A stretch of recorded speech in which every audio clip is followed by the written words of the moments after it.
الحمد لله نحمده ونستعينه ونستغفره ونعوذ بالله من شرور أنفسنا ومن سيئات أعمالنا من يهده الله فلا مضل له ومن يضلل فلا هادي له أشهد أن لا إله إلا الله وحده لا شريك له وأشهد أن محمدا عبده ورسوله أما بعد.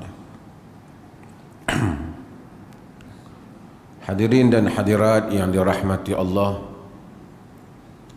kita di dalam hadis yang berikutnya yang diriwayatkan oleh Aisyah radhiyallahu anha, kita masih lagi di dalam kitab as-salah dari kitab Bulughul Maram. An Aisyah radhiyallahu anha qalat كان رسول الله صلى الله عليه وسلم يقول في ركوعه وسجوده سبحانك اللهم وبحمدك اللهم اغفر لي متفق عليه. يعني diriwayatkan oleh Al-Imam Al-Bukhari dan diriwayatkan oleh Imam Muslim di dalam sahih mereka berdua. Saya dah sebut kenapa kita sebut Al-Bukhari meriwayatkan di dalam sahihnya, kerana kalau kita sebut riwayat Al-Bukhari, walaupun secara umumnya boleh dipahami di dalam sahihnya, tetapi ada kemungkinan dimaksudkan juga riwayat Bukhari bukan di dalam sahih Bukhari, kerana Al-Imam Al-Bukhari dia mempunyai kitab-kitab yang lain seperti Al-Adabul Mufrad, Al-Awsat dan yang mana Tarikhul Kabir, yang merupakan kitab-kitab Al-Imam Al-Bukhari yang mana beliau telah mana di dalamnya juga disebut riwayat-riwayat ataupun hadis-hadis Nabi sallallahu alaihi wasallam. Hanya di dalam Sahih Al-Bukhari sahaja yang mana beliau telah mensyaratkan periwayatannya itu memenuhi standard sahih yang beliau kendaki. Adapun dalam kitab selain daripada Sahih Al-Bukhari seperti Al-Adabul Mufrad, beliau tidak meletakkan syarat yang seperti itu. Daripada Aisyah radhiyallahu anha katanya,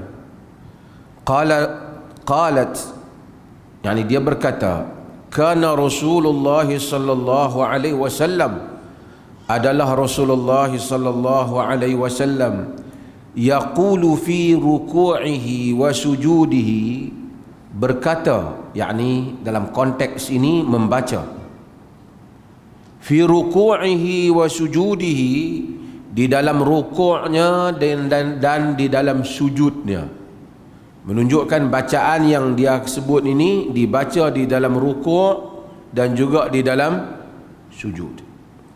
Apa dia? Subhanakallahumma wa bihamdika Allahumma ghafirli. Maha suci engkau ya Allah, dan pujian, segala pujian untukmu, bagimu. Allahumma ghafirli, ya Allah ampunkanlah aku. Kata Aisyah radhiyallahu anha, ini dibaca di dalam rukuk dan sujud. Okey, ada beberapa hal di dalam rukuk dan sujud di dalam hadis yang lepas. Nabi SAW sebut apa?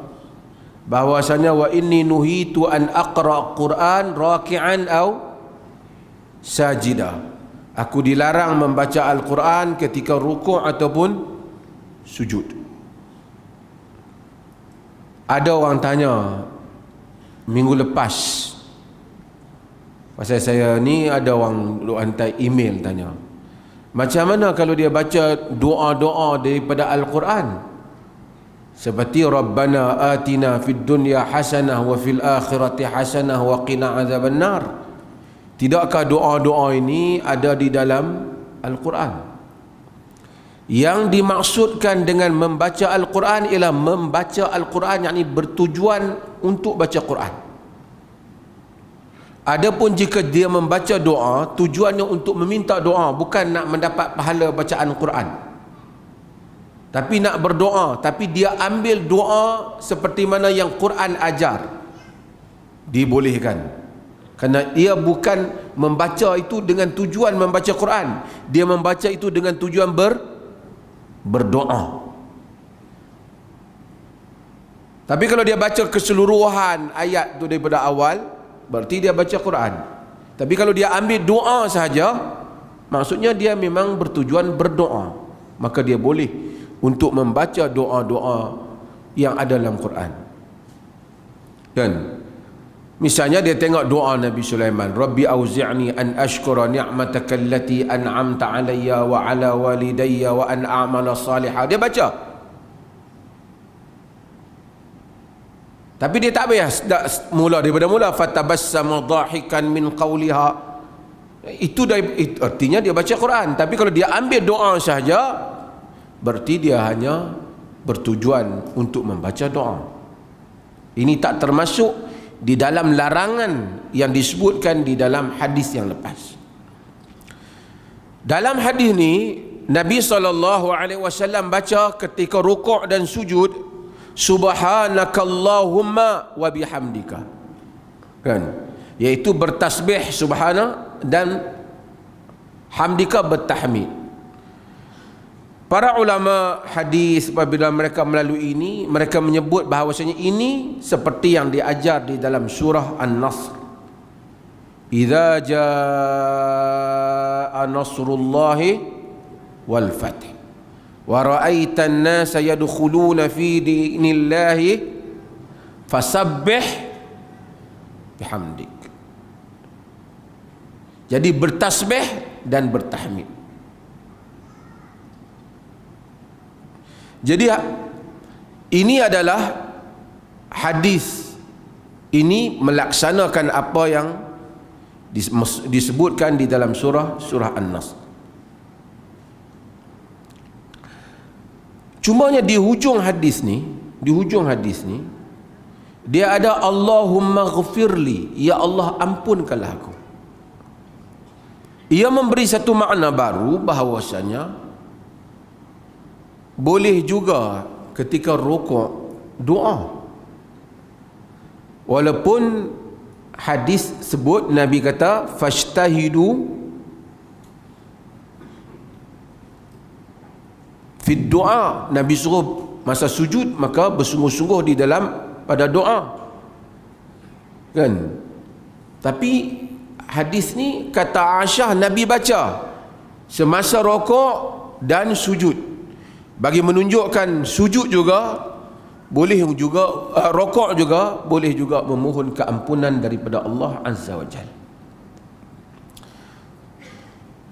Tuan-tuan hadirin yang dirahmati Allah, kalau kita baca Al-Quran keseluruhannya, kita baca hadis-hadis Nabi SAW, kita akan dapati suruhan yang antara yang banyak yang disuruh manusia ni lazimi, tak kira siapa pun dia, ialah suruhan beristighfar. Tengok yang ni, hujung Allahumma ghafirli. Di dalam hadis yang diriwayatkan oleh Imam Muslim daripada Abu Hurairah radhiyallahu an, kata Abu Hurairah, Nabi kana yaqul, Nabi ini dia kata fi sujudihi, di dalam sujudnya, Allahumma ghafirli dhanbi kullah, diqqahu wa jillahu wa awwalahu wa akhirahu wa alaniyatahu wa sirrahu. Kata Abu Hurairah, Nabi SAW, ni adalah hadis Muslim, kana yaqulu fi sujudihi, Nabi kata apa masa sujud dia? Allahumma ghafir dhanbi kullah, Allahumma ghafirli dhanbi kullah, ya Allah ampunkanlah dosaku semuanya. Allahumma ghafirli dhanbi kullah, ya Allah ampunkanlah dosaku semuanya sekali. Diqqahu wa jillahu, yang mana yang halus, yang kecil, wa jillahu, yang banyak, yang besar. Awwalahu wa akhirahu, yang awal dan yang akhir. Wa alaniyatahu wa sirrahu, yang jelas ataupun yang rahsia orang tak tahu. Nabi kata dalam sujud, tu Nabi sallallahu alaihi wasallam. Dan inilah yang kita tengok Quran sentiasa ajar kita, wasari'u ila maghfiratin min rabbikum, berlumba-lumbalah kamu kepada keampunan Tuhan kamu. Nabi sallallahu alaihi wasallam, Nabi dia sujud, dia minta Allah ampun semua. Allahumma ghafir li dhanbi kullah, diqqahu wa jillahu wa awwalahu wa akhirahu wa alaniyatahu wa sirrah. Ya Allah, ampun dosa aku semuanya, yang mana besar, yang kecil, yang dulu-dulu, yang awal dulu, yang kemudian, yang jelas, yang tak jelas, tolong ampun. Hadirin dan hadirat sekalian, tidak ada satu amalan yang melapangkan dada manusia, yang memberikan ketenangan kepada manusia melebihi istighfar. Tak ada. Sebab tu orang yang melazimi istighfar sehari ratusan, ribuan, amalkan. Bangun awal masa waktu sahur istighfar 100, 200, 300, 400, 500, 1000. Tuan-tuan akan menikmati satu nikmat yang tidaklah dapat dipahami melainkan orang yang mengamalkannya sahaja. Kelapangan dada. Al-Imam Ibn Qayyim Al-Jauziyah ditanya, dia kata dia sa'altu Syekhul Islam Ibn Taimiyah, aku tanya Syekhul Islam, dia tanya, faqultu yas'alu ba'dun nas, aku kata sebahagian orang tanya, ayyuhuma anfa' lil 'abd, at-tasbih atau al-istighfar. Orang tanya Ibn Taimiyah, mana lebih manfaat pada satu orang, tasbih ke istighfar?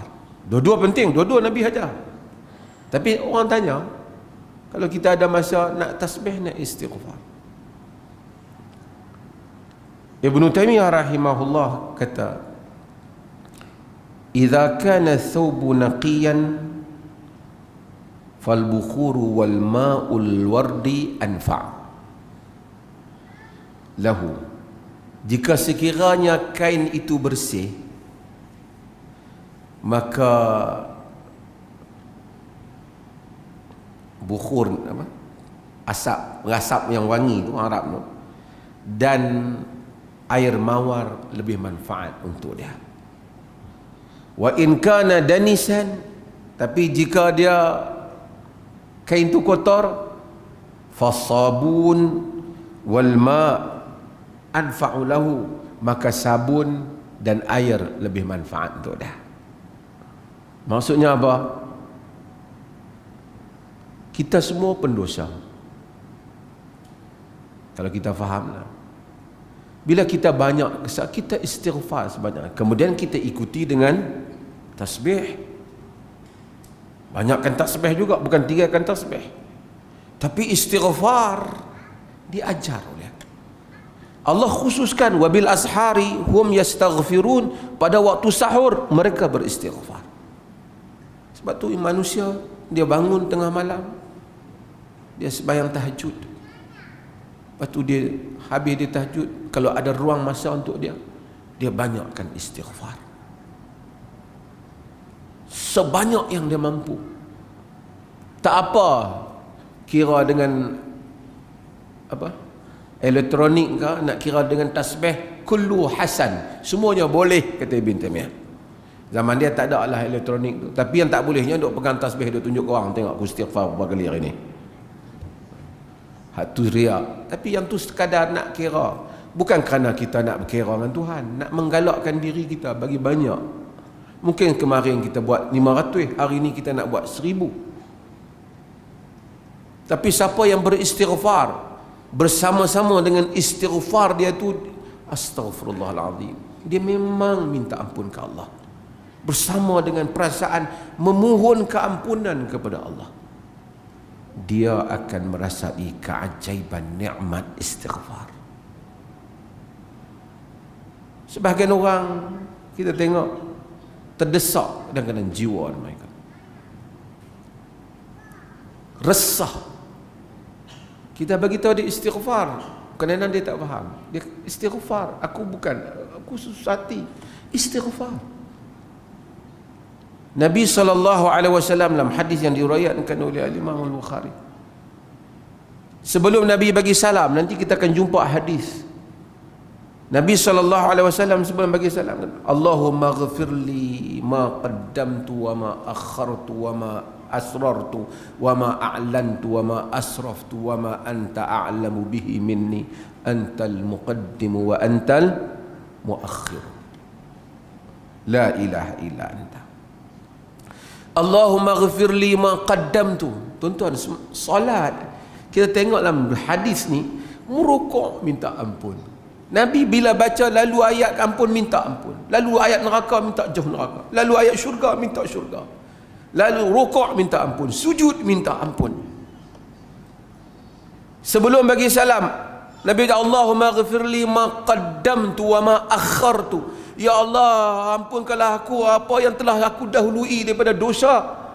Wa ma akhartu, apa yang telah lewat aku buat dosa, hak lewat ataupun yang nak datang nanti dosa, minta ampun siap-siap pada Allah. Wa ma asrartu wa ma a'lantu wa ma asraftu, apa yang aku buat secara senyap, apa yang aku buat orang pun nampak, apa yang aku melampau daripada tindakanku. Wa ma anta a'lamu bihi minni, apa sahajalah yang kau tahu tentang dosa aku, ampunlah. Kita mungkin lupa dah dosa kita, tak ingat dosa kita. Masya Allah, kalau Nabi mereka agama, dia tak akan datang dengan segala keindahan istighfar dan bacaan. Wa ma anta a'lamu bihi minni, apa yang kau tahu tentang aku, antal muqaddimu wa antal muakhiru la ilaha illa anta, engkaulah yang paling awal, engkaulah yang akhir, tidak ada ilah melainkan engkau. Istighfar dalam salat. Sebab itu salat Nabi SAW melapangkan dada baginda SAW. Hari itu kita sebut, bila Abu Bakar Siddiq radhiyallahu an, Abu Bakar Siddiq ni sentiasa dengan Nabi SAW. Orang kadang-kadang tengok, orang tengok mufti ke, orang tengok ustaz ke, orang kata oh depa ni orang ahli pahala. Belum tentu.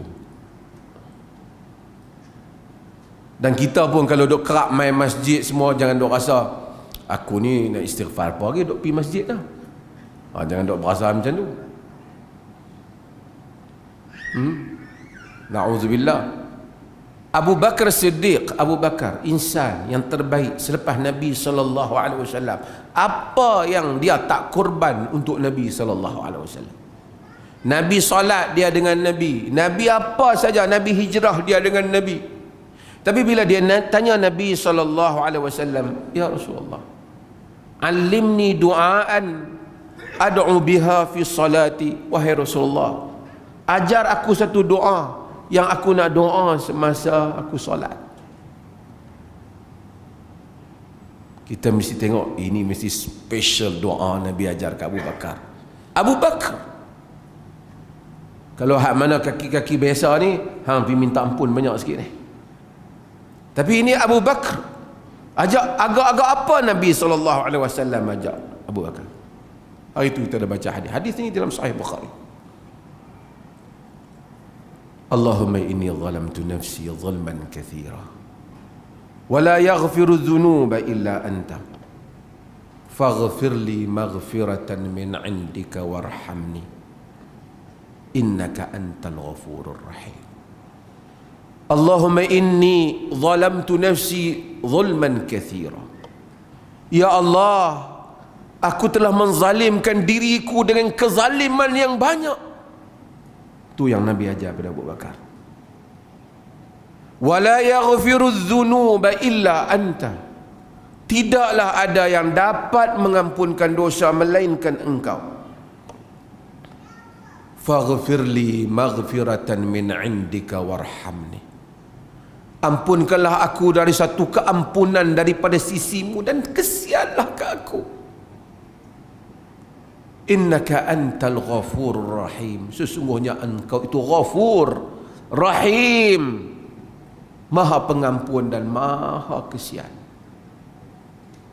Itu Nabi ajar kepada Abu Bakar.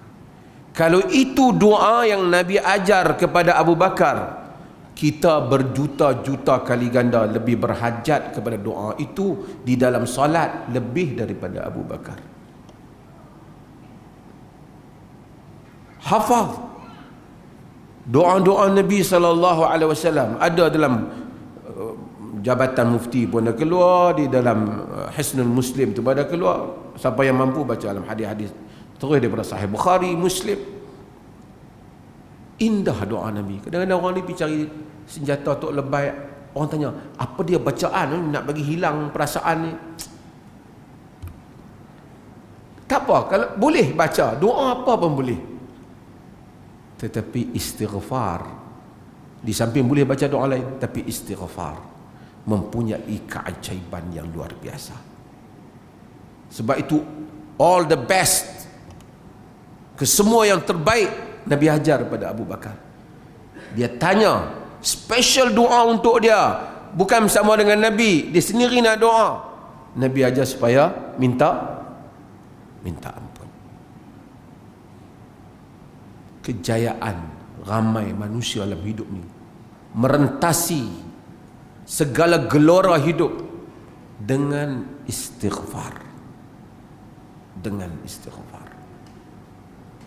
Astaghfirullah, astaghfirullah, astaghfirullah, sebanyaknya, terutama pada waktu sahur. Banyak-banyak bangun, salat tahajud, duduk istighfar, masa sujud istighfar. Ini kita baca hadis, masa rokok Allahumma ghafirli, masa sujud minta ampun pada Allah. Allahumma ghafir li dhanbi kullah diqqahu wa jillahu, macam Nabi minta. Sebelum nak bagi salam, minta ampun lagi. Lepas bagi salam, astaghfirullah, astaghfirullah. Tuhan ni, kita, hubungan kita dengan Allah ni ubudiyah, bukan pergerakan dah. Pergerakan itu hukum hakam syarak yang Tuhan letak pada dia. Dia nak ubudiyah, perhambaan diri kita kepada dia. Kita ni hamba dia. Hamba tu dia merendah diri di hadapan Tuhan dia. Bila satu hamba minta ampun kat dia, dia sayang kat hamba tu. Kita bila minta maaf, kita satu orang bila kita bercakap, dia minta maaf cik, saya nak tanya sikit, macam maaf cik saya, kita tak apa, tak apa. Tu manusia, padahal dia berapa pun nak minta maaf kita. Allah Azza wa Jalla, dia suka hamba memohon maaf bertalu-talu kepada dia. Dan dia bagikan nikmat yang besar. Kita berapa kali kita baca surah Nuh, faqultu astaghfiru rabbakum innahu kana ghaffara yursilis samaa alaikum midrara. Padahal istighfar bukan minta. Aku kata pada kaum Nuh derhaka pada Allah, minta ampun kat Tuhanmu, dia pengampun. Yursilis sama alaikum midrara, dia turunkan langit hujan kepada kamu yang lebat. Wa yumdidkum bi amwalin wa banin wa ja'al lakum jannatin wa ja'al lakum anhara. Dia bagi harta, dia bagi nak bina, dia bagi sungai, dia bagi kebun-kebun. Bukan minta ya Allah bagi kebun, bukan salah, boleh minta. Tapi kalau istighfar, dia bagi semua tu.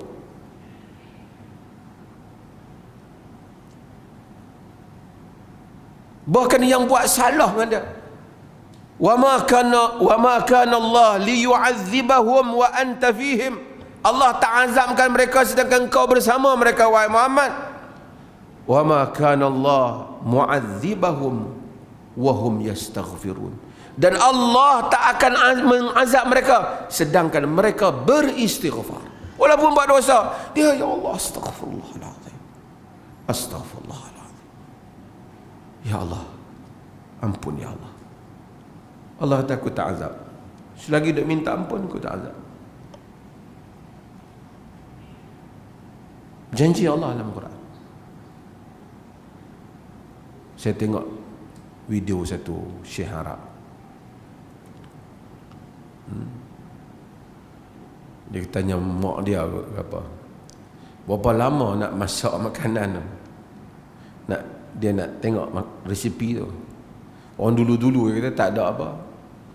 Dia kata 2000 kali subhanallah, 1000 kali istighfar. Kadang-kadang macam kita lah, saya tuan-tuan naik kereta mai pejabat, tuan-tuan pergi pejabat, kita duduk saja tengok sana tengok, boleh juga, tak salah. Tapi padahal kadang-kadang 10 minit kalau kita istighfar, berapa ratus kita boleh. Astaghfirullah, astaghfirullah, astaghfirullah. Terus nak sampai, berapa banyak kita boleh. Tapi kadang-kadang kita lalai bersembang. Kadang-kadang ada masa tak apalah bersembang, tak salah. Ada hari yang tak ada bersembang apa, cemuih lah tak sampai lagi. Yalah, semua manusia ada cemuih, tapi istighfar, subhanallah, rugi hayat ni. Sebab itu istighfar ni, siapa-siapa yang melazimi dia akan mengetahui makna yang besar. Ya Allah letakkan fadilat pada istighfar. Dulu saya sebut, ada orang resah, ramai saya jumpa mai cerita tentang keresahan, resah ni. Bangkit tidur resah, duduk buat kerja resah, fikir resah. Sebahagian tu bukan resah apa, resah pasal baca status dia, orang kutuk dia, resah.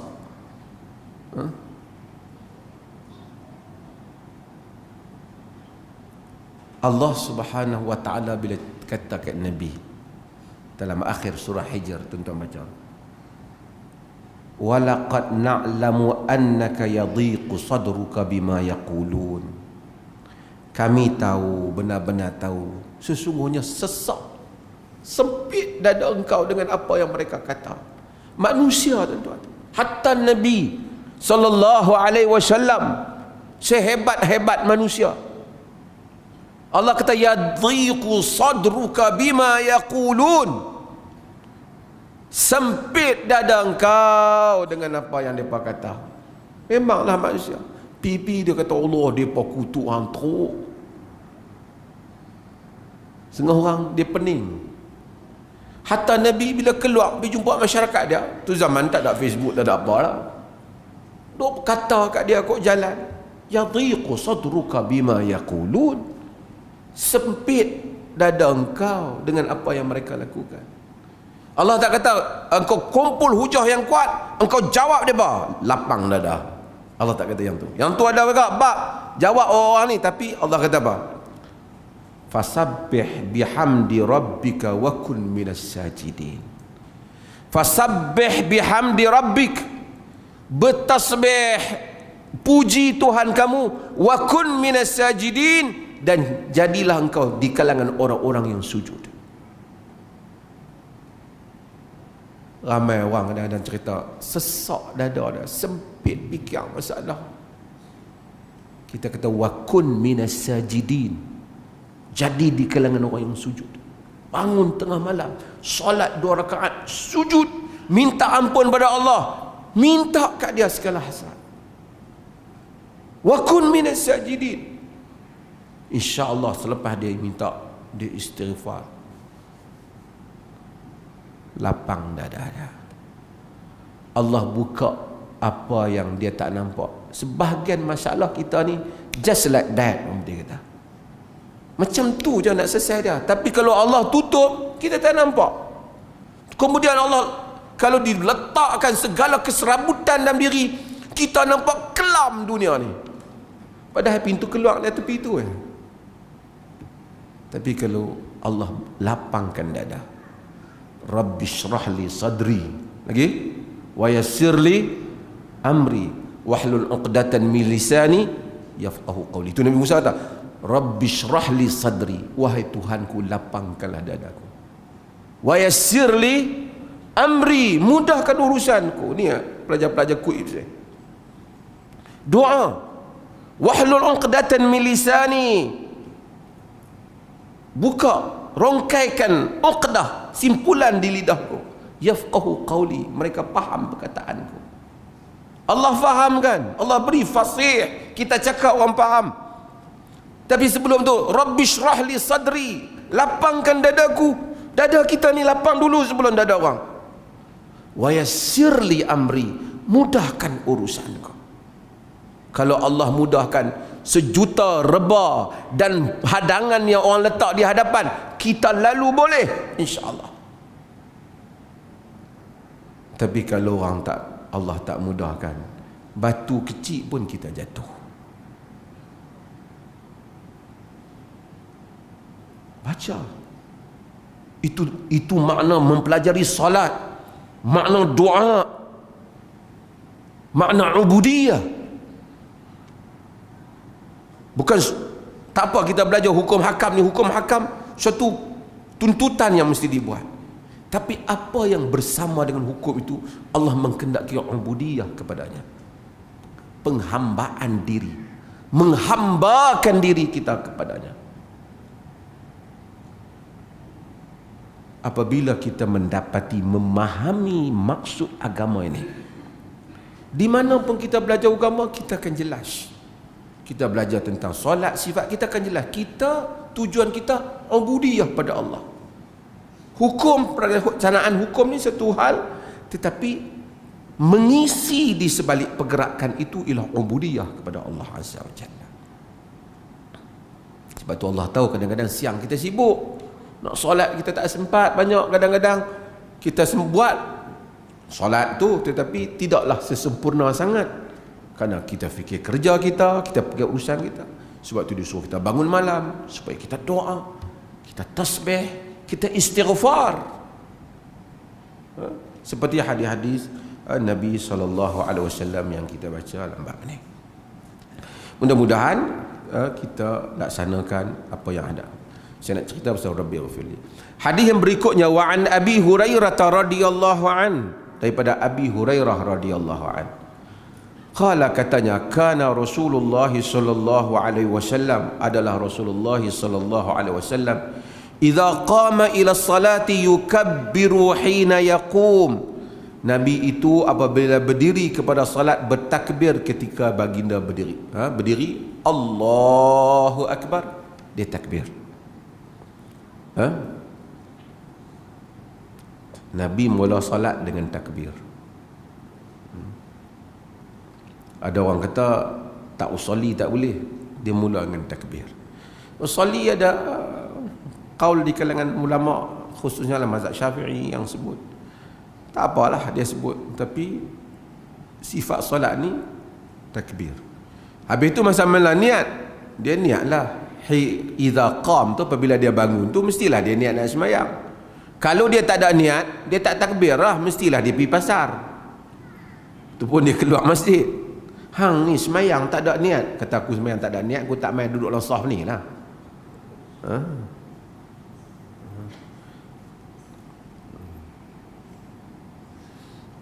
Yalah, benda tu disebut dalam kitab fiqh, dan sebahagian fuqaha sebut. Tetapi mengekalkan yang asal itu lebih baik. Hatta kalau satu orang tu dia sebut usalli fardhu zuhur, usalli fardhu zuhri, aku semayang zuhur, tapi dia semayang asar, dan dia memang tahu dia semayang asar, sah, tak terpakai hak dia sebut usalli zuhur tu. Hatta dalam mazhab fiqh pun, dan yang ulama yang sebut usalli pun, dia apa-apa pun kata macam tu. Kerana niat mahalnya ialah qalb, tempatnya ialah jantung hati, bukan lidah. Kerana lidah ni boleh berkata-kata macam-macam. Sebab tu dia kata lidah dia kata lain. Itu masa sebelum pilihan raya. Memang kita kata macam tu. Tapi maksud kita lain selepas pilihan raya. Itu sebab dia usuli lebih ke apa.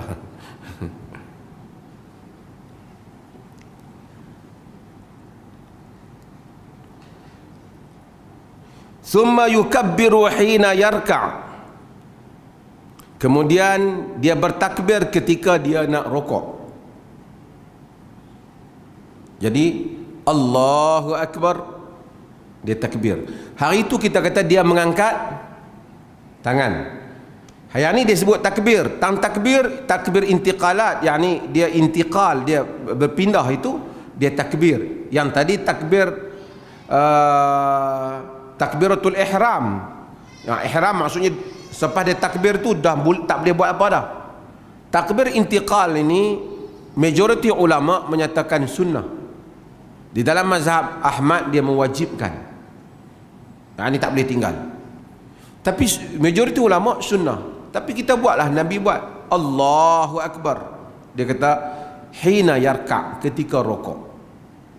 Maksudnya hina yarka', ketika dia rokok. Bukan lepas rokok baru Allahu Akbar. Nah, ketika rokok. Yang ni kita akan tengok sebahagian orang dia bergerak, dah dia berdiri dah. Allahu Akbar. Dia takbir pemindahan, dia sebut hina, ketika itu.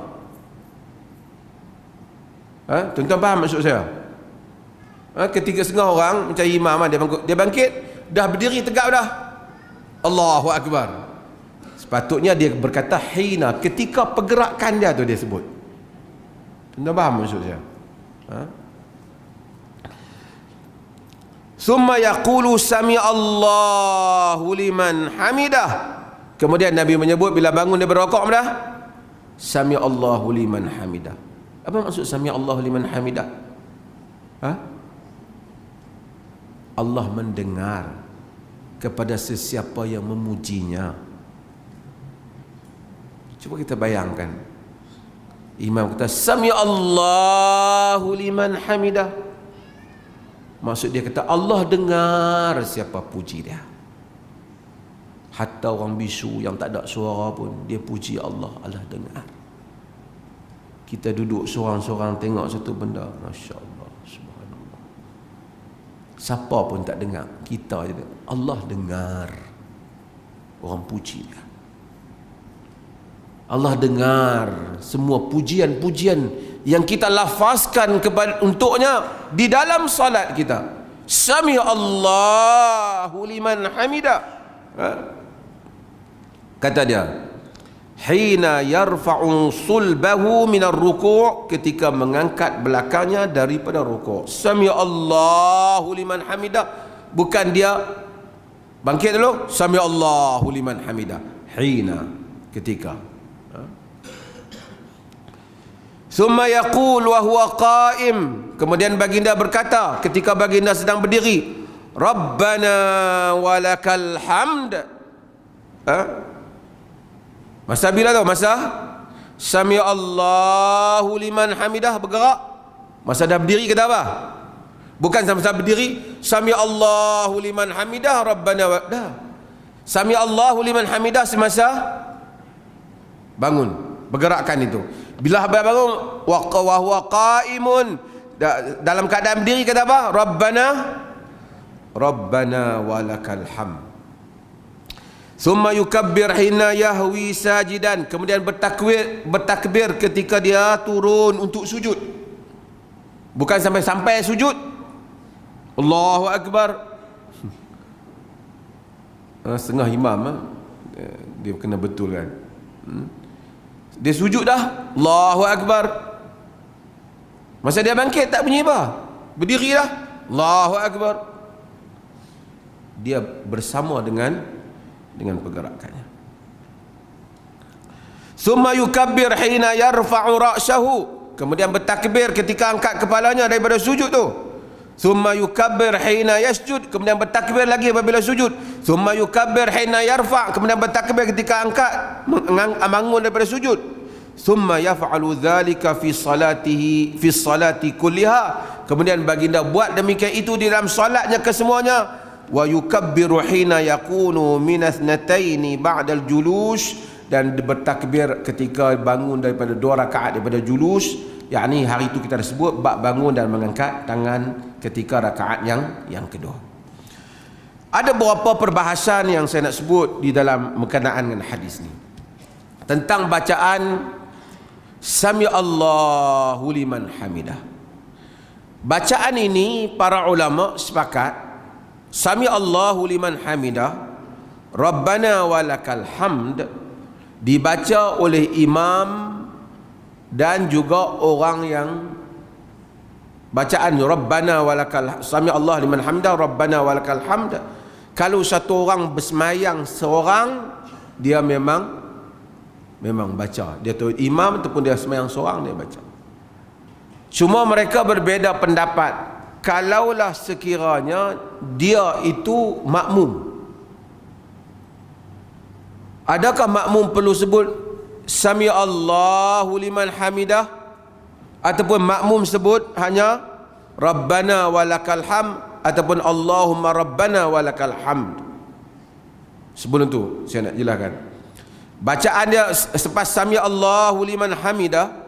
Di dalam hadis-hadis Nabi sallallahu alaihi wasallam ada yang baginda sallallahu alaihi wasallam baca Rabbana lakal hamd. Dalam hadis ini Rabbana walakal hamd. Ada riwayat hadis sahih juga Rabbana lakal hamd, tak ada waw. Ada riwayat yang lain Allahumma Rabbana walakal hamd. Ada riwayat yang lain Allahumma Rabbana lakal hamd. Jadi kalau kita dengar mana-mana bacaan ni, semuanya ada di dalam hadis Nabi sallallahu alaihi wasallam. Cumanya para ulama berbincang tentang kalau imam kata Sami Allahu liman hamidah, makmum perlu kata ataupun tak? Atau makmum hanya kata Rabbana walakal hamd? Hal ini khilaf di kalangan para ulama. Sebab apa khilaf? Khilafnya yang pertama sebab di dalam hadis Nabi SAW kata, dalam hadis yang diriwayatkan oleh Imam Bukhari dan Muslim, Nabi SAW kata, idza qala al-imam Sami Allahu liman hamidah, apabila imam kata Sami Allah liman hamidah, faqulu Allahumma Rabbana lakal hamd. Bila imam kata Sami Allahu liman hamidah, kamu kata Allahumma Rabbana walakal hamd ataupun Rabbana walakal hamd ataupun Allahumma laka Rabbana walakal hamd, Allahumma laka Rabbana walakal hamd. Ini semua boleh disebut macam saya sebut tadi. Allahumma Rabbana lakal hamd tanpa waw pun boleh. Jadi dalam hadis tu Nabi kata apabila imam kata Sami Allahu liman hamidah, faqulu Allahumma Rabbana walakal hamd. Kamu kata demikian. Itu di dalam hadis. Dan Nabi SAW menyatakan fa in man wafaqa qawluhu qawlal malaika ghufira lahu ma taqaddama min dhanbih. Cuba tengok hadis ni. Siapa yang perkataan dia tu serentak dengan perkataan malaikat Allahumma Rabbana walakal hamd, diampunkan dosa dia apa yang terdahulu. Semua sasaran solat ni ampun apa? Ampun dosa. Kita kadang-kadang fikir apa kelebihan bacaan tu? Allah ampun dosa. Tu je. Kita rasa dok, kalau hang buat macam tu, rezeki hari tu dengan 3 hari boleh jadi kaya. Oh, semua pakat yang ni TikTok kira laku lah. Saya tak tahu TikTok ni. Jadi tapi Nabi SAW offer Nabi semua Allah ampun dosa. Kita tak rasa penting sebab kita tak tahu makna keampunan itu. Hidup malam Lailatul Qadar, ampun dosa. Puasa Ramadan apa? Ampun dosa.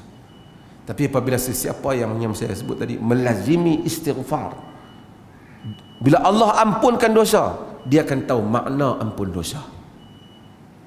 Tuan-tuan, bila kita baca istighfar sebanyak-banyaknya pada waktu malam, mudah-mudahan Allah ampun dosa, kita akan tahu bedanya hidup kita semalam dan hari ini. Dada kita, perasaan kita, urusan kita, cara fikir kita.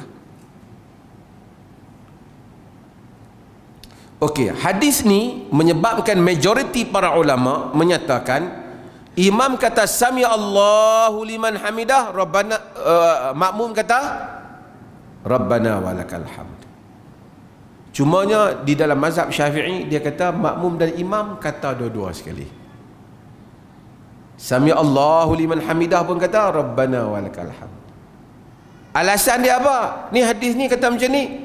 Alasan dia kata hadis ni betul, tapi Nabi juga kata innama ju'ilal imam liyutamma bih. Imam dijadikan untuk kita ikut.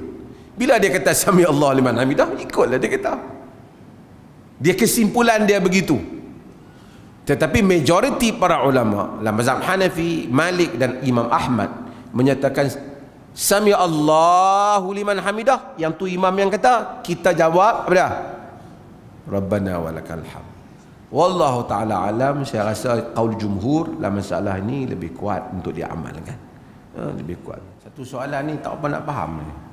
Tajuk atas dia lelaki sunyi. Tajuk soalan ni, seorang lelaki berhajat kepada wanita muslimah yang berpurdah. Dia nak nazhar wanita.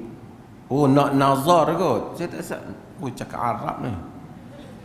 Dia nak nazar wanita itu, tapi dia takut kalau tengok wanita itu tanpa berpurdah dan tak manis pada mata dia. Masa bila dia tengok? Dah tengok dah kot. Jadi dia rasa serba salah nak tolak. Bolehkah si lelaki minta orang terdekat wanita itu untuk bagi gambar wanita itu tak pakai purdah? Oh, tak tengok lagi lah. Ayat ni bahasa Malaysia susah nak dapat ni. Tapi tanpa pengetahuan wanita itu. Tak apalah siapa tulis kita tak tahu. Saya faham macam ni lah, saya faham. Dia berkenan pada seorang pakai purdah, tapi dia tak tahu lagi muka perempuan tu macam mana pasal pakai purdah. Dia takut kalau buka-buka lagi tak comel. Macam tu kot. Pertama, kita nak, seorang lelaki ataupun perempuan juga sama, apabila nak kahwin dia kena tengok perempuan tu. Sunnah. Sah juga kalau dia tak tengok, tapi sunnah dia tengok. Di dalam hadis yang diriwayatkan oleh Al-Imam Tirmizi, diriwayatkan juga oleh Ibnu Majah, seorang wanita telah dipinang. Kemudian Nabi SAW tanya kepada lelaki itu, anadharta ilaiha, kamu dah pergi tengok ke dia? Dia kata la. Nabi kata idhhab wanzur ilaiha fa innahu ahra, dan sebagian riwayat fa innahu ajdaru an yu'dama bainakuma. Nabi kata pergi tengok. Dia kata tak tengok. Nabi kata pergi tengok, kerana itu lebih akan menimbulkan cinta di antara kamu. Yu'dama ni yakni menimbulkan mawaddah, menimbulkan cinta di antara kamu. Jadi kena pergi tengok lah. Kalau kita tengok, itu tujuan suruh nak minang kita tengok. Kalau kita tengok, kita tak berkenan, kita habaq, kita tak berkenan lah. Tak semestinya tak cantik. Kadang-kadang tak cantik pada mata kita, cantik pada mata orang lain. Tak apalah kita tak berkenan. Takkan kita nak kahwin orang yang kita tak berkenan. Ada orang dia berkenan orang kulit putih. Mata dia tengok kulit putih cantik. Bukan berarti kulit hitam tak cantik. Kalau tidak, negro tak kahwin lah. Ada orang tengok orang kulit hitam pun cantik, manis cara dia. Ada orang tengok, ada orang dia minat orang kulit hitam, orang manis, hitam manis. Macam tu lah. Benda ni subjektif. Tapi kita disuruh tengok kerana ada mawaddah. Dia bukan saja pasal apa tujuan kahwin ni? Itulah aku tak ada siapa duk masak tom yam di rumah. Bukan tu. Tujuan kahwin antaranya untuk menghalalkan hubungan lelaki dan wanita. Hubungan tu nak perlukan elok di mata dia. Maksud dia berkenan mata dia. Jadi saya kata tak boleh. Dia kata ayah pi lah tengok, elok di mata ayah, elok di mata saya. Tak boleh. Ayah dia mungkin 70 tahun, makcik umur 65 pun okey lagi. Dia umur 20, tak boleh lah elok mata ayah, elok mata dia. Kena mata dia lah. Mai tu dia ayah apa-apa cari kat saya tua sangat ni. Hang kata elok di mata ayah, elok lah yang ni di mata ayah. Tak boleh. Dia kena. So sunnah dia pergi tengok. Dia tanya boleh tak dia nak minta gambar? Boleh.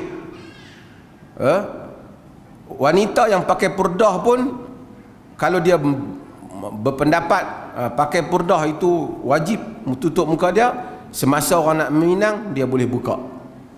Walaupun jumhur kita berpendapat wajib muka wanita tidak aurat, tapi dia sampai kalau hatta dia berpendapat aurat pun dia boleh buka untuk orang yang nak meminang.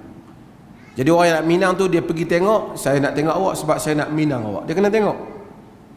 Cuma mazhab Ibn Hazmin dia terlalu luas. Dia kata izhab wanzur ilaiha tu boleh tengok semua. Tu payah apa? Ya tak payah pakailah mazhab tu. Saya ikut pada kata kami nak mazhab Ibn Hazmin, tak payahlah. Dia kata sebab nak tengok pasal nak kahwin. Tapi boleh lihat atas jumhur al-wajhu wal kaffan, muka dan tapak tangan dia boleh tengok. Kalau dia kata nak kahwin saya kahwin, tak mau kahwin sudah, tunjuk-tunjuk muka tak ada pasal, tak payah kahwin.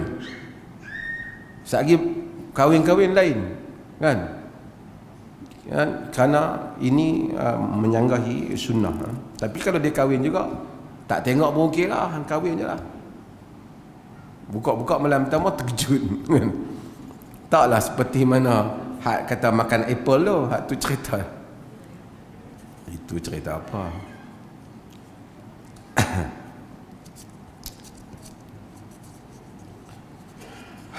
Bolehkah kita buat kenduri, bolehkah kita buat umrah untuk ibu bapa yang telah meninggal dunia, yang mana semasa hidup mereka telah pun mengerjakan umrah? Para ulama bincang tentang dua bahagian ibadah, satu maliyah, satu badaniyah. Satu harta, bagi buat masjid, buat apa, untuk kebanyakan mereka bersepakat boleh. Cuma ibadah badaniyah ni macam ni, ibadat yang perbuatan kita. Hak mana bagi harta tak timbul masalah, kerana ada hadis Sa'ad bin Ubadah yang diriwayatkan oleh Aisyah, yang mana dia kata, ya Rasulullah, inna ummi uftulitat nafsuha azunnuha law takallamat tasaddaqat hal laha ajrun law tasaddaqtu anha, qala na'am tasaddaq anha. Kita bawa baca hadis dulu. Wahai Rasulullah, ibuku telah meninggal, aku rasa kalau dia dapat bercakap nescaya dia bersedekah. Adakah bagi dia pahala jika aku bersedekah bagi pihak dia? Aku ni anak sedekah, ambil duit RM100, ya Allah bagi pahala kat bapa saya, ya Allah bagi untuk ibu saya. Buat masjid, ya Allah bagi pahala kat ibu saya, dia dah meninggal. Fahal laha ajrun law tasaddaqtu anha, adakah dia mendapat pahala jika aku bersedekah untuknya? Nabi kita, na'am, ya, tasaddaq anha, sedekah untuk dia. Kita beli nasi lemak 5 bungkus bagi kat orang makan, kita niat pahala untuk ayah kita yang meninggal, mak kita. Dapat pahala tak? Untuk dia dapat. Ini maliyah, harta. Cuma para ulama bincang yang amalan ni, amalan badan. Panjang perbahasan dia, dahulu saya telah sebut, tapi ringkasnya ialah kebanyakan para ulama berpendapat sampai jika dia buat dengan ikhlas. Bacaan Quran, jika dia baca, dia minta, ya Allah jadikan baca pahala bacaan Quran pada ibuku. Kalau Allah mustajab doa dia, sampai. Kalau tak mustajab, tak sampai. Walaupun dalam qaul asal, dalam Imam Syafi'i, tak sampai dengan hujah-hujah dia. Tapi hatta Ibn Taimiyah dan semua mereka kata sampai kalau Allah mustajab doa.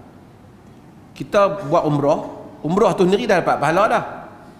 Lepas tu kita, ya Allah, pahala umrah ni bagi kat mak kita atau kat ayah kita. Kalau Allah mustajabkan, dapatlah kat mereka. Kalau Allah tak mustajabkan, pahala tu dapat siapa? Bagi kita. Satu permohonan kita kepada Allah Azza wa Jalla. Kalau tukang jahit ambil tempahan pakaian, pelanggan yang minta jahit pakaian yang jelas membuka aurat dan seksi, adakah halal sumber pendapatan? Dalam kurungan soalan online.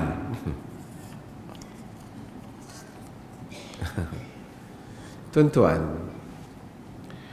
baju yang terbuka aurat ni boleh dipakai, boleh wanita, tak salah. Yang salahnya jika dia pakai di hadapan bukan mahram dia. Tapi kalau sekiranya dia pakai baju seksi depan suami dia, boleh tak? Boleh ya. Takkan depan suami dia pakai dengan purdah-purdah, hang nak tidur malam, tutup aurat bang. Takkan macam tu. Suami dia. Jadi suami dia pakai bikini pun. Suami dia di rumah dia, depan anak-anak dia, dia boleh pakai baju yang tidak menutup aurat. Kan? Anak-anak dia saja. Bila orang tempar baju pada kita, kita tak payahlah pergi tanya dia, ni nak pakai depan suami ke depan orang? Bukan kerja kita, buat je lah baju tu. Kalau dia kata nak, lepas dia dapat saya ni nak pakai pergi, kata ikut pakaian ni tak boleh pakai depan orang ni, bagi tahu dia. Tapi pakaian tu berfungsi, dia bukan arak. Arak memang tak boleh minum dalam semua keadaan. Dia ada keadaan yang dia boleh pakai. Cumanya kalau dia main ni, tolong jahit baju saya ni, saya nak pergi masuk pertandingan Ratu Cantik ni. Daripada awal dah habaq, tak boleh lah. Yang tu, wala ta'awanu 'alal ismi wal 'udwan. Jangan kamu tolong-menolong di atas pemusuhan dan dosa. Tapi kalau dia tak habaq, dia tempar, kita buat je lah. Kita buat baju kurung pun bukan tutup kepala pun. Jangan tak payah, saya sebelum nak buat ni habaq betul-betul nak pakai di mana. Itu bukan kerja tukang jahit.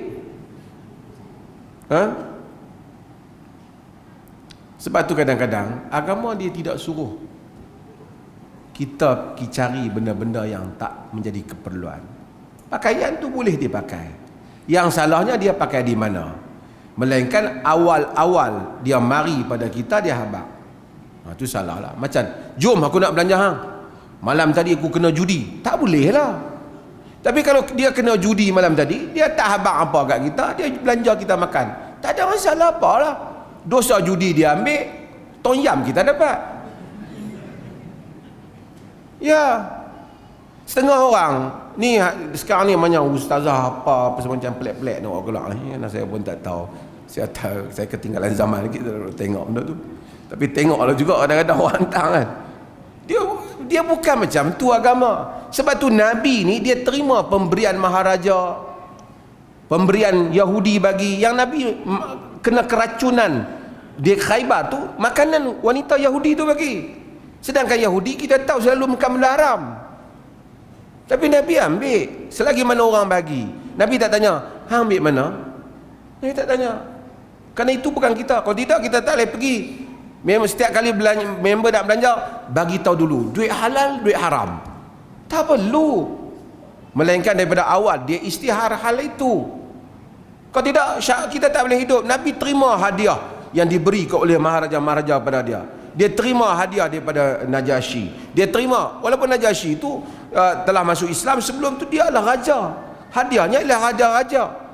Dan harta gubernur-gubernur Rom yang menghantar, Nabi SAW terima. Yahudi bagi, Nabi terima. Sebab kita tak payah pergi tanya lah. Melainkan dia tu main terang-terang. Hatta kalau dia main terang pun bukan urusan kita bagi sebahagian hal itu. Macam satu orang, dia kena judi. Lepas tu dia dapat judi 100,000, dia main-main, pum, dia bagi kita 50,000. Apa ni? Tu aku hutang hang tak bayar hari tu.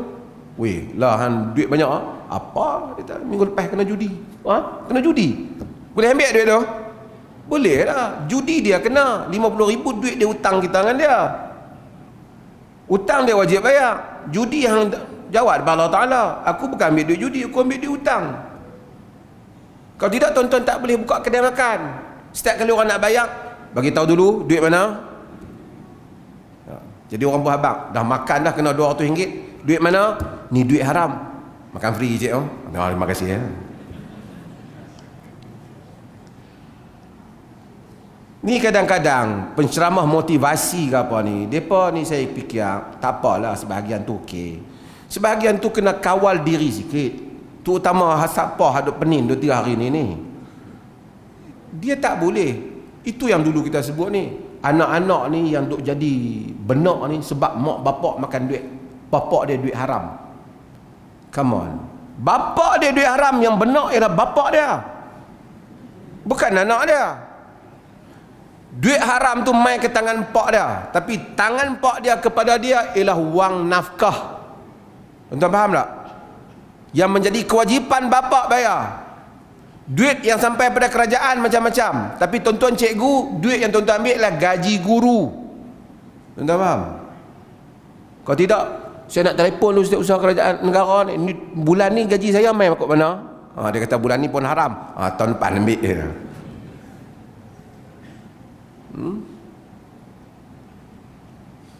Kita tak disuruh tanya sebelum ini cerita siapa duit apa kencing manis makan haram apa dah macam-macam. Jadi kartun hamba Allah tu main mana tu saya pun tak tahu daripada anda. Dia jadi syok ni. Soalan, bila perlis akan laksanakan dasar-dasar Islam seperti cuti hari Jumaat?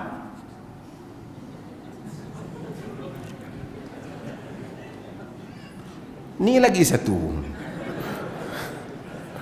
Dia faham cuti dasar Islam, cuti hari Jumaat ni mai kat mana?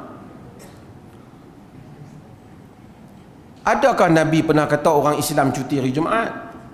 Yang tahu hari tak bekerja, orang tak bekerjanya ialah Yahudi pada hari Sabtu. Quran kata apa? Kadang-kadang sebahagian hak duk tanya ni banyak kali dah, tapi saya nak jawab lah bagi dia dengar sekali lah jawab ni. Tak payah jawab 2-3 kali. Quran kata apa? Ya ayyuhallazina amanu idza nudiya lis-salati min yaumil jum'ati fas'au ila dzikrillah wa dzarul bai'. Wahai orang-orang yang beriman, apabila diseru kepada sembahyang Jumaat, kepada solat pada hari Jumaat, fas'au ila dzikrillah, bersegera pada mengingati Allah, wa dzarul bai', dan tinggalkan jual beli. Maksudnya hari itu orang buka kedai ke tak? Kenapa Quran suruh tinggal jual beli kalau hari itu hari cuti? Maksudnya hari itu tak cuti lah. Faham tak? Kemudian sambung ayat tu lagi. Apabila tuan, fa idza qudiyatis salah, apabila kamu selesai sembahyang, balik tidur. Tak. Fa idza qudiyatis salah, sambung apa dia? Fantashiru fil ard, bertebaranlah kamu di muka bumi. Selesai daripada sembahyang, Allah kata fantashiru fil ard wabtaghu min fadlillah, carilah kurniaan Allah, pergi buat kerja.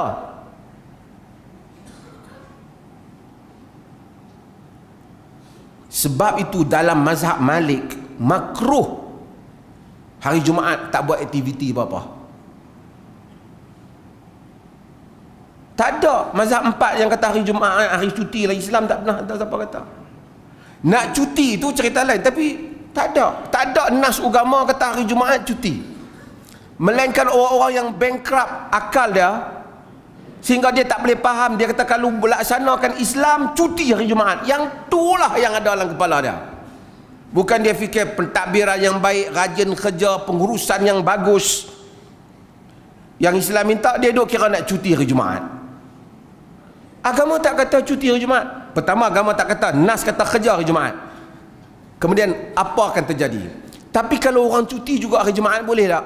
Boleh lah, bukanlah salah. Macam kita cuti, mana-mana hari kita cuti. Macam Arab dia cuti hari Jumaat, tak ada masalah apa dia nak cuti. Tetapi semua orang yang cuti pada hari Jumaat tidak pernah menyatakan kerana membesarkan hari Jumaat. Kerana agama tak kata cuti kerana membesarkan hari Jumaat.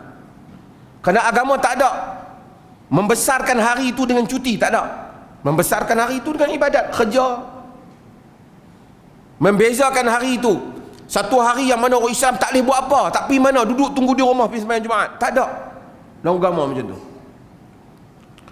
Cuma kalau nak cuti juga, soal pentadbiran lah. Kita pilih hari Sabtu boleh, pilih hari Ahad boleh, hari Jumaat boleh, hari Isnin boleh. Kalau kerajaan pilih hari Jumaat, hari Jumaat. Cumanya saya nak beritahu tuan-tuan, orang kata cuti hari Jumaat, boleh kita pergi sembahyang Jumaat awal, boleh kita beribadat, teori.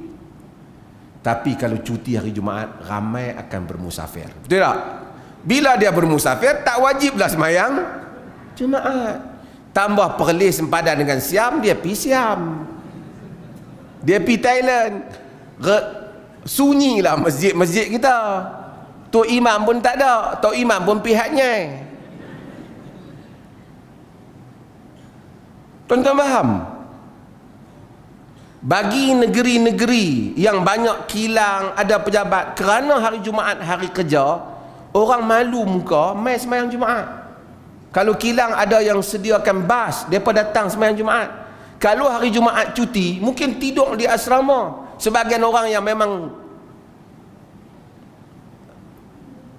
balok saya sebut yang marah lah, balok terus hilang terus sebab balok. Yang balok sembahyang Jumaat ni, dia ada peluang. Kalau hari macam hari kerja, hang tak pergi sembahyang Jumaat, aku tak nampak tadi, dia segan jugalah. Kalau hari ni dia kata aku sembahyang, mana hantau aku sembahyang masjid kampung aku, kan? Kerana kita kerja pada hari Jumaat, saya kata salah satu faktor orang ramai duduk di masjid. Kalau cuti, saya rasa cerah. Han tak sembahyang Jumaat ke ni? Musafir. Bukan salah kalau cuti hari Jumaat, saya tak kata salah. Tapi kesan pada, kalau tujuannya nak bagi ramai masjid, tidak mencapai tujuan. Kalau tujuannya bagi membesarkan hari Jumaat, tidak ada nas dalam hal itu. Kalau tujuannya kerana hari Jumaat, agama suruh kita jangan buat apa, menyanggahi nas. Tapi kalau tujuannya sebab masyarakat kita ni rajin, mereka pun tak pergi mana, hari Jumaat ni kalau cuti boleh dah mereka pergi sembahyang masjid awal, lepas pada tu dapatlah mereka berzikir, mereka nak baca lagi suratul Kahfi. Kalau ada masyarakat yang macam tu, baguslah di sudut cuti Jumaat tu bagi kesan. Tapi saya tak rasa hasilnya macam tu. Hasilnya hari Khamis dah belah dah. Tengok-tengok Tok Imam tak ada. Pasal apa Tok Bilal jadi Tok Imam hari ni? Tok Imam hak nyai. Tok Imam nombor 2 satun, makan ketam. Jadi nak cadang tu boleh lah. Sebab tu berfikir, pertama fikir pada nas, kemudian fikir pada pelaksanaan di kesan dia apa. Wa sallallahu ala nabiyyina Muhammad walhamdulillahi rabbil alamin.